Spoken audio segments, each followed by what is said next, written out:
Olá pessoal, bem-vindos a mais um podcast da Rafus Press, primeiro de 2023, e dessa vez estamos no Realidades Inusuais, um episódio especial que vai tratar do Samizdat. O Samizdat eu já mencionei algumas vezes no canal, fora do canal, para quem conhece a Rafus Press, essa singular, digamos assim, estratégia de publicação, né? Um amigo que participa, né, da comunidade da Resficta no WhatsApp, que é uma comunidade muito bacana, modéstia à parte, muito legal para bibliófilos, né, profundamente assim, envolvidos na cultura do livro. Ele comentou justamente a dúvida dele do que seria exatamente o Samizdat, um gênero, um, um tipo de livro e uma metodologia de publicação. E a resposta realmente é que, segundo os estudos mais atuais, né, é um pouco de tudo isso. Na verdade, a tradução de Samizdat seria algo do russo, né, seria algo como publicação por conta própria, publicação às próprias custas, né, em termos, digamos assim, lato sensu, publicação independente, né. Mas essa expressão, samizdat, ela se, digamos assim, aplica especialmente para aquelas publicações que não tinham um selo de aprovação estatal, né? Especialmente a partir dos anos 70, onde houve o contragolpe, né? O célebre contragolpe do Brezhnev, que foi uma tentativa de restabelecimento de certas práticas comuns ali ao regime stalinista, nos anos 50 especialmente, e acabou baldado, né? Digamos assim, e logo a União Soviética colapsaria, né? No meados dos anos 80. Mas como é que era exatamente isso? Porque, enfim, publicação independente, toda publicação é. Ou melhor, algumas pelo menos, as que não têm grandes financiadores, as que não estão associadas a grandes marketplaces, né? Essas realmente são publicações independentes, e aqui no Brasil mesmo, digamos assim, a vanguarda da editorial brasileira está nas mãos de publicações independentes, né? Como o Sebo Clepsidra, Ex Machina e outras importantes editoras nacionais, né? Mas o Samizdat é um pouco diferente. Ele é uma edição clandestina. Ela não é só independente, no sentido de não, digamos assim, ser encontrado facilmente em livrarias, em qualquer livraria, ou ter uma distribuição ampla. Ela também era clandestina, porque na União Soviética, isso é importante destacar, a produção cultural era regrada. Existiam órgãos de censura e de aprovação de material. Um material muitas vezes que não era aprovado, ele era embargado, ele não era publicado.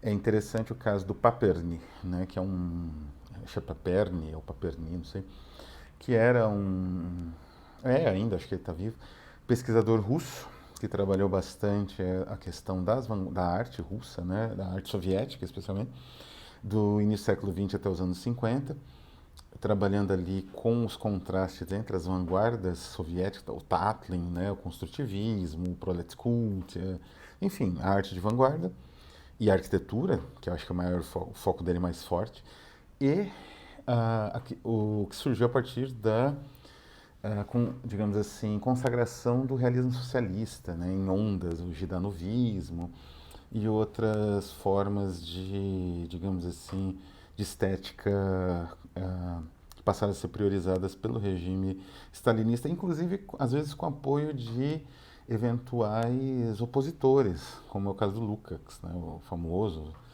filósofo húngaro que era.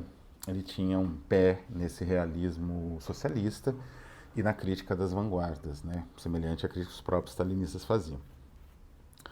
Uh, então, a tese do Paperny não pôde ser publicada, ela virou um samizdat, foi publicada nos Estados Unidos, porque foi considerada material, sei lá, conspirava contra o Estado, qualquer coisa assim.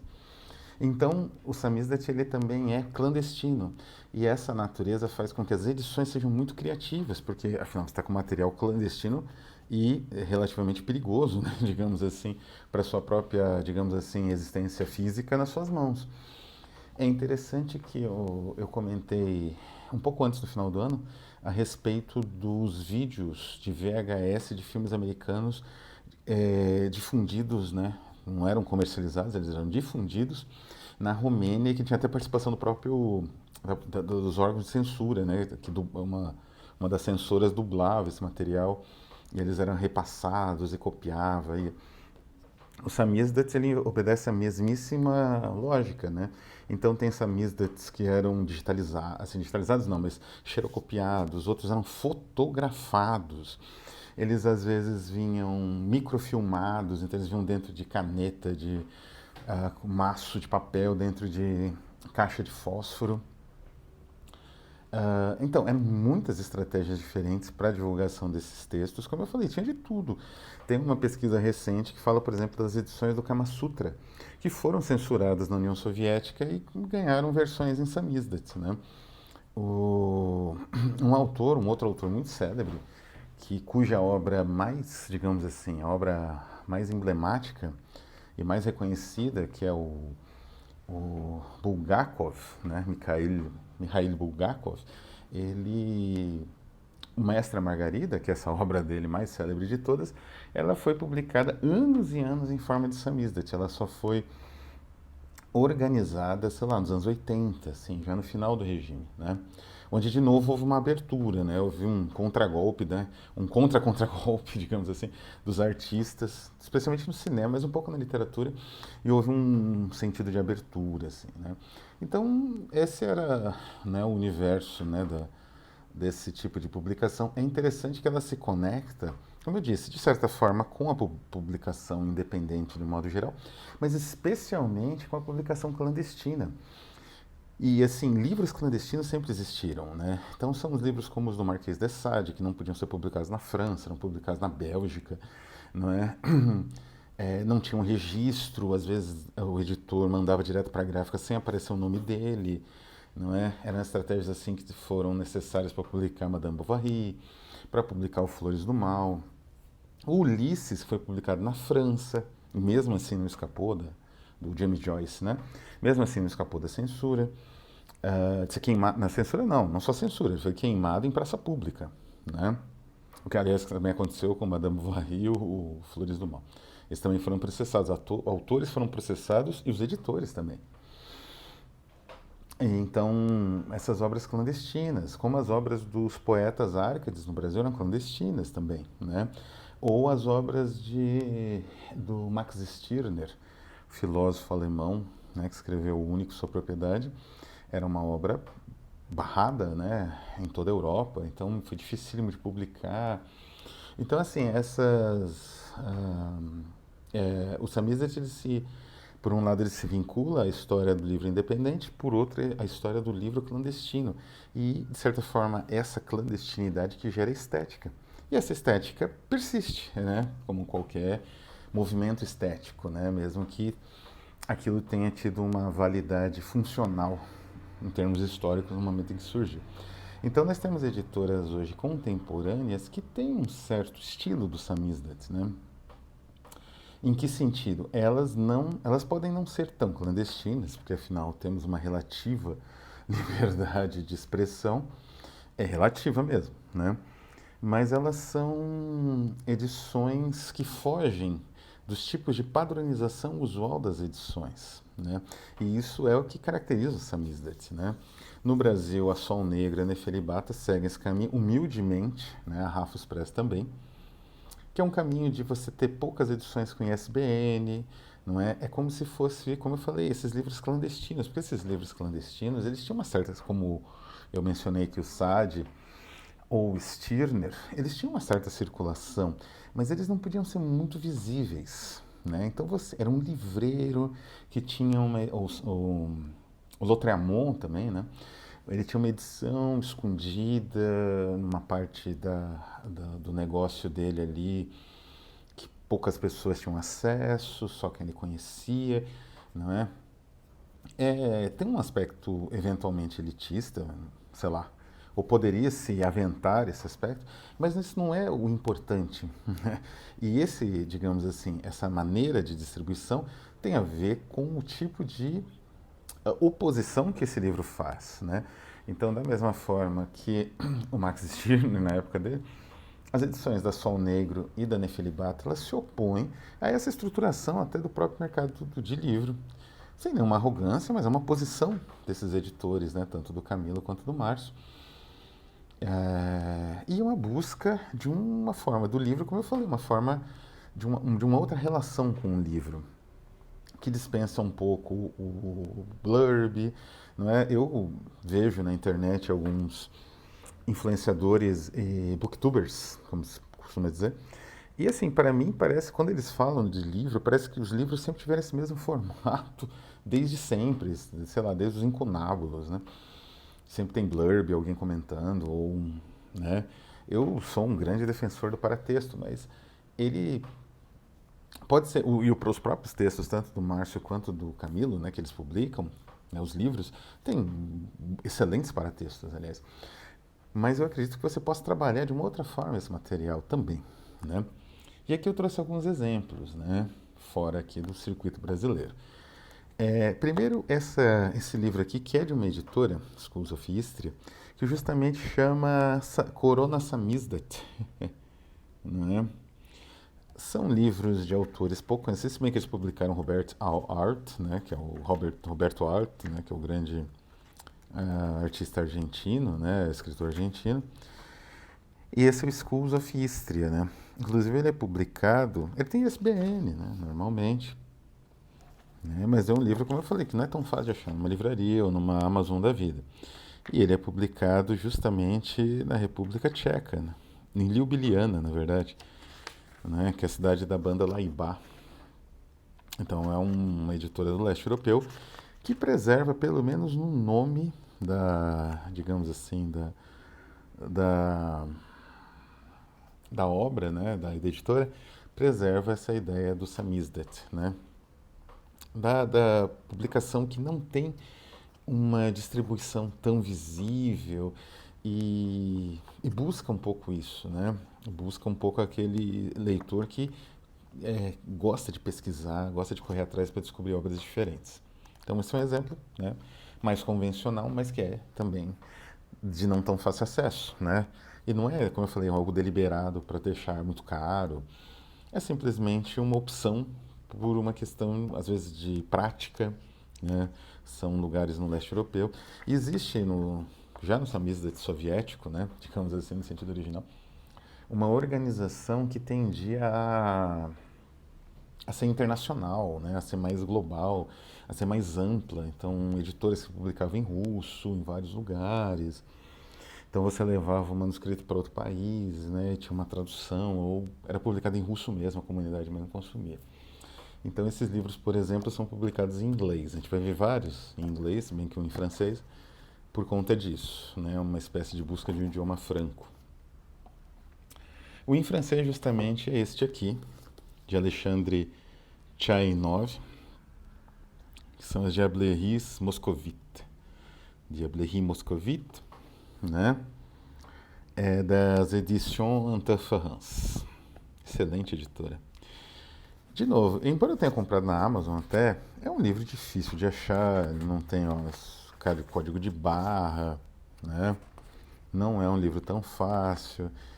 E é engraçado que é uma tradução de um samizdat real, né?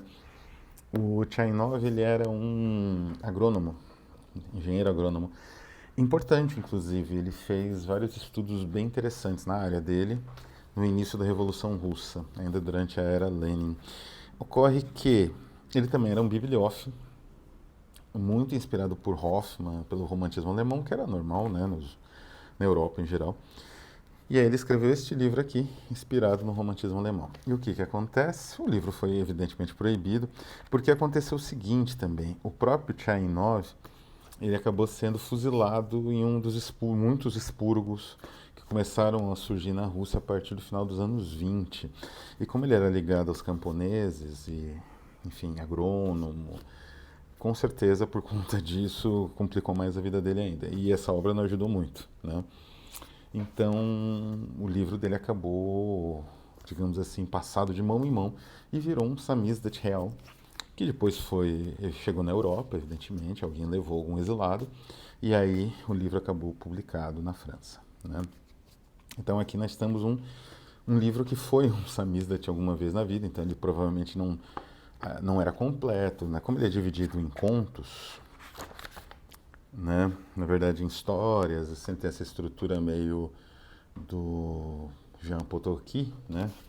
Do manuscrito encontrado em Zaragoza, então eu acho que foi mais fácil, né?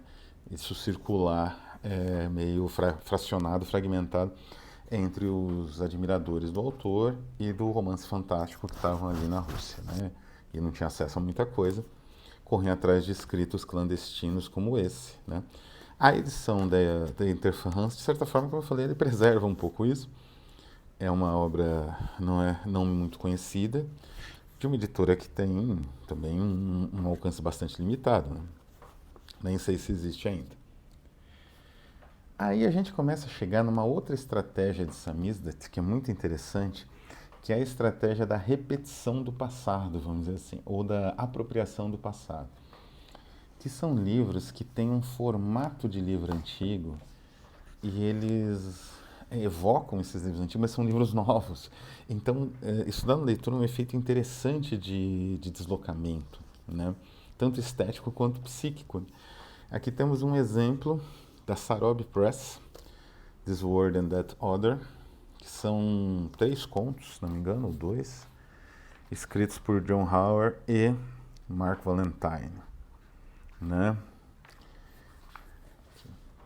Parece um livro antigo, não é? Tem elementos de livro antigo, né? Uma capa dura simples, embora com um acabamento lindíssimo aqui, parece um tecido mesmo.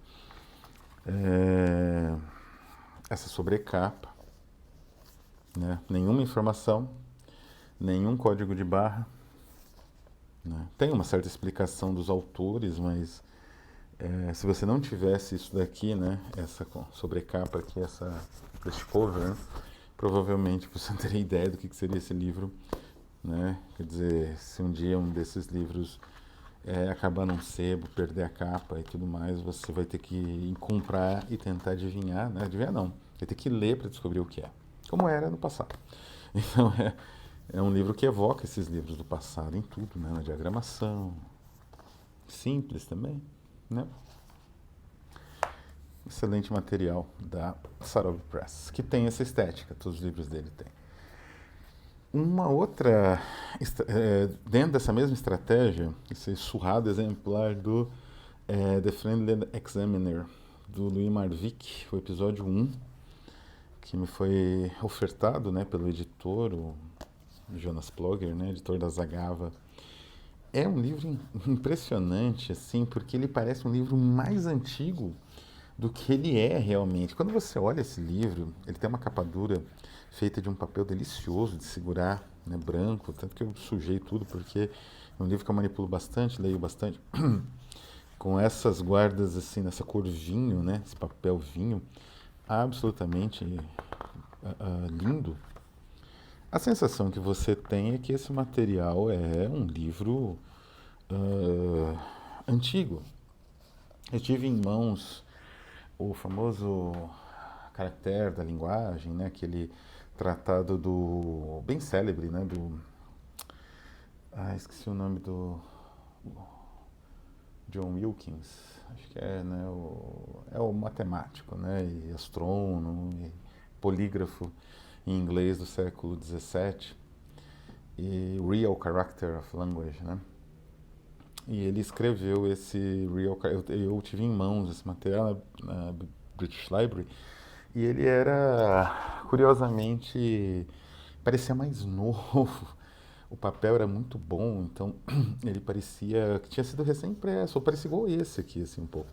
Então, dá uma impressão de um livro do século XVIII, essa é a ideia, porque os personagens principais são iluministas, né? São filósofos iluministas, numa história um pouco de suspense fantástico. É absolutamente genial e é incrivelmente instigante o design do livro. Simples, mas muito eficaz e te dá uma impressão, né? Um certo deslocamento mental, né? Ainda nessa pegada temos esse livro que eu já comentei aqui, já fiz uma resenha, O Aprendiz Feiticeiro, do Hans Heinz Evers. Esse material foi publicado pela Sidereal Press. É um dos melhores livros dos últimos 10 anos, sim, com certeza, em todos os sentidos, né? Muito bem feito. Edição primorosa, material que ele trouxe incrível de várias fontes. E o mais espetacular é que ele, trabalhando o material original, né? Ele tentou, escaneou essa capa, é a capa que tem na edição inglesa, americana, eu acho, dos anos 20.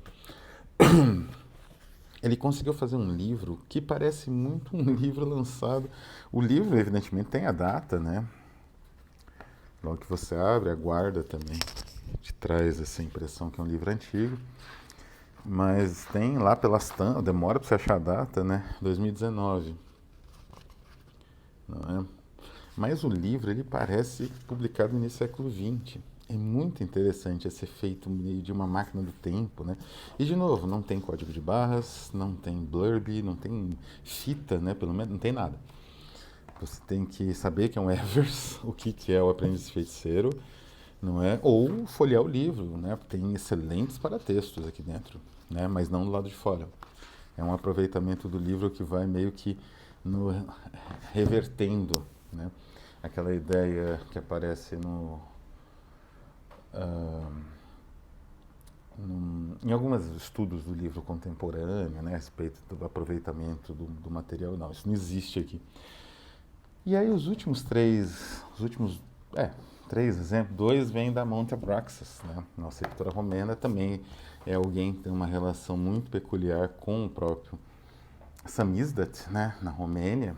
Romênia, como eu falei, teve até um Samizdat VHS, né? No final do Ceausescu, que é este livro, De Varvaros Ascension, né? Olhando assim do lado de fora, com a sobrecapa, e você não tem qualquer indicação do que é esse livro. Você tem um lindíssimo pôster, né, praticamente, que é a sobrecapa. Aí você tem essa capa em tecido, que também é espetacular. Esse é o meu gato. Você tem as guardas com essa imagem também simplesmente incrível. Mais uma espécie de frontispício.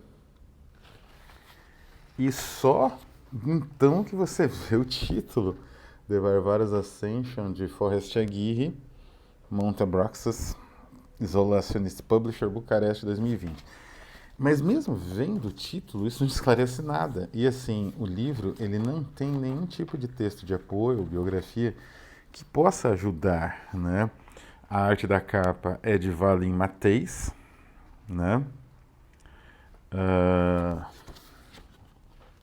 E aí você tem o índice com duas narrativas. Não tem nada que possa te indicar qual o sentido exatamente desse livro, se é ensaio, o que é. É uma descoberta, né, simplesmente. E é parte um pouco do jogo proposto pelo editor e pelo autor, né? E essa mesma editora, ela publicou esse da Diagnosis, né? Da Diagnosis é esse pequeno livrinho aqui.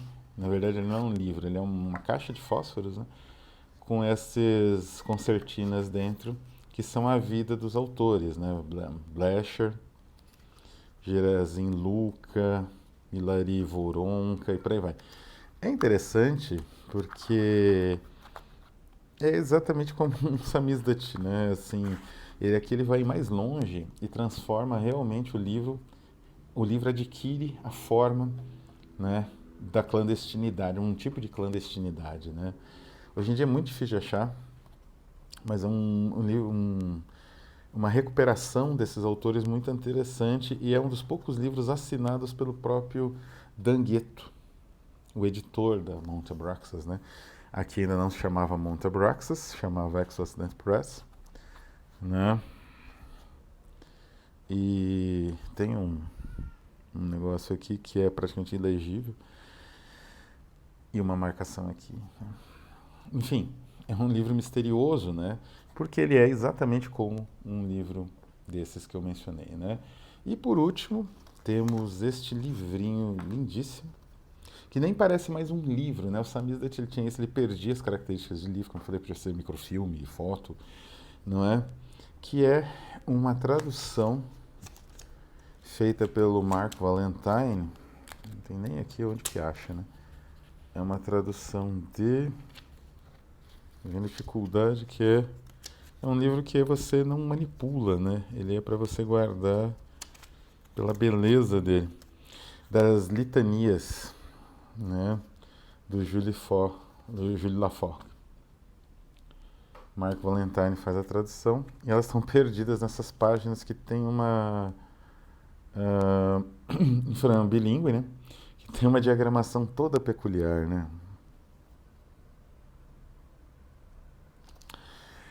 Enfim, essa edição é da editora do Mark Valentine. Acho que ele fez só 10 exemplares, é muito difícil de fazer. Aqui a Valentine e era com a mulher dele. Não sei se eles produzem ainda. Né? Handmade Books. Tem até um coraçãozinho, né? Valentine. Enfim, é brincadeira. Mas aqui vocês observam como é a produção de um livro que não se pretende nem mais a ser livro, né? Ele é um registro, que era bem o que o Samizdat era, no final das contas, né? Um registro de algo que era proibido ou não interessava de uma certa forma a sociedade e era descartado por conta disso e era preservado por quem tinha interesse, mesmo que esse interessado fosse o autor e uma pessoa, um leitor dele, dois, quantos fosse, pudesse guardar esse registro como se fosse uma joia. Então é isso, vou ficando por aqui. Um abraço e até a próxima.